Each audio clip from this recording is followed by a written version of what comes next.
Hello అందరికీ, ఇవేంటో మీకు తెలుసు కదండి.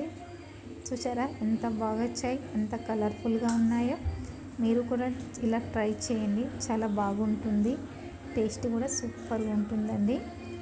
ముందుగా మిక్సీ బౌల్లో మక్క గింజలు తీసుకోవాలి. జీలకర్ర, వెల్లిపాయలు, పచ్చిమిర్చి మిక్సీ పట్టుకోవాలి.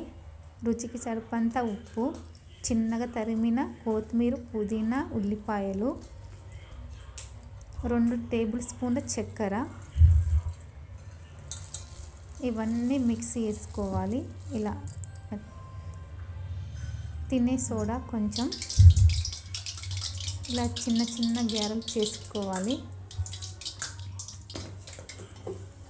అన్నీ ఒకేలాగా చిన్నగా ఇలా చేసుకోవాలి.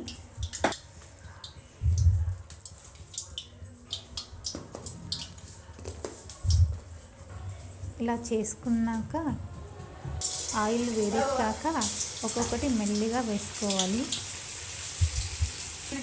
చూసారా ఎంత కలర్ఫుల్గా వచ్చాయో.